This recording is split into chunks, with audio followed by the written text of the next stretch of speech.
شام کے 5 بجے ہیں۔ السلام علیکم، یہ ریڈیو پاکستان ہے۔ آصفہ محفوظ سے خبریں سنیے۔ اہم خبروں کا خلاصہ۔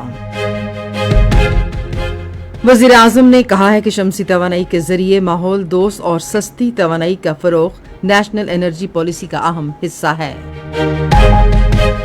پاکستان اور سعودی عرب نے باہمی دلچسپی کے تمام شعبوں میں دو طرفہ تعلقات مستحکم کرنے کے عزم کا اعادہ کیا ہے۔ وزیر ریلوے نے کہا ہے کہ پاکستان ریلوے کی آمدن بڑھ کر 115 ارب روپے ہو گئی ہے۔ کشمیری نوجوان رہنما برہان مظفر وانی کی شہادت کی 10ویں برسی آج منائی جا رہی ہے۔ اور اب خبروں کی تفصیل۔ وزیر اعظم شہباز شریف نے کہا ہے کہ شمسی توانائی کے ذریعے ماحول دوست سستی اور پائیدار توانائی کا فروغ نیشنل انرجی پالیسی کا اہم حصہ ہے۔ انہوں نے یہ بات گلگت بلتستان کے 100 میگا واٹ کے شمسی توانائی منصوبے کے حوالے سے آج اسلام آباد میں ایک اجلاس کی صدارت کرتے ہوئے کہی۔ شہباز شریف نے کہا کہ 100 میگا واٹ کا شمسی توانائی منصوبہ وفاقی حکومت کی طرف سے گلگت بلتستان کے عوام کے لیے ایک تحفہ ہے۔ انہوں نے توانائی ڈویژن کو ہدایت کی کہ وہ اس منصوبے کی بروقت تکمیل کے لیے اپنی ذمہ داری پوری کرے۔ انہوں نے کہا کہ سولر منصوبے کے لیے خریداری کے عمل میں مکمل شفافیت یقینی بنائی جائے۔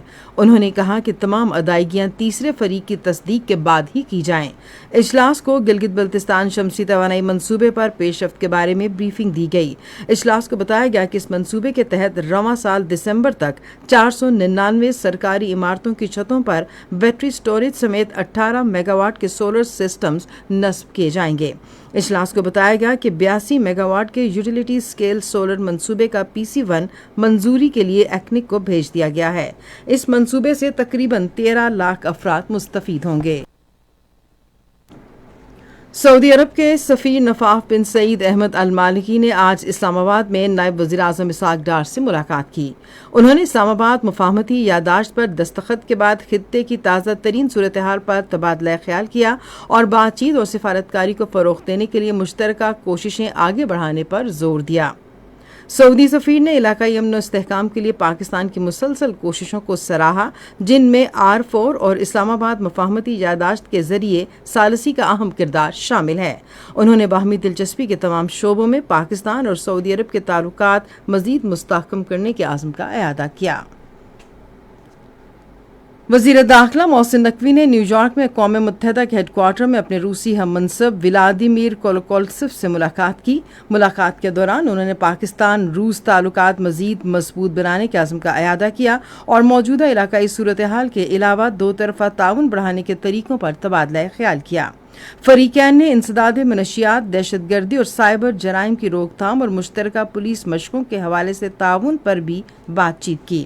انہوں نے خطے بالخصوص افغانستان میں سرگرم دہشت گرد نیٹ ورکس کا مقابلہ کرنے کے لیے مشترکہ حکمت عملی تیار کرنے پر غور کیا۔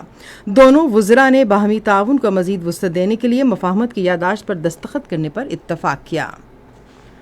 وزیر ریلوے حنیف عباسی نے کہا ہے کہ پاکستان ریلویز کی آمدن بڑھ کر 115 ارب روپے ہو گئی ہے۔ انہوں نے آج اسلام آباد میں ایک تقریب سے خطاب کرتے ہوئے مال بردار سروس سے حاصل ہونے والی آمدن میں اضافے کا ذکر کیا۔ انہوں نے کہا کہ آمدنی میں یہ اضافہ آپریشنل کارکردگی کو بہتر بنا کر حاصل کیا گیا ہے۔ کنٹرول لائن کے دونوں طرف اور دنیا بھر میں مقیم کشمیری آج نوجوان کشمیری رہنما برہان مظفر وانی کی شہادت کی 10ویں برسی منا رہے ہیں۔ انہیں خراج عقیدت پیش کرنے اور مقبوضہ علاقے میں بھارتی مظالم کو بے نقاب کرنے کے لیے ریلیاں، سیمینارز اور پروگرام ہو رہے ہیں۔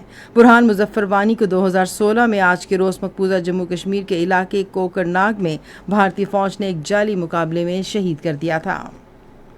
آج الرجی سے بچاؤ کا عالمی دن منایا جا رہا ہے۔ اس سال دن کا موضوع ہے الرجی سے بچاؤ ناگزیر ہے۔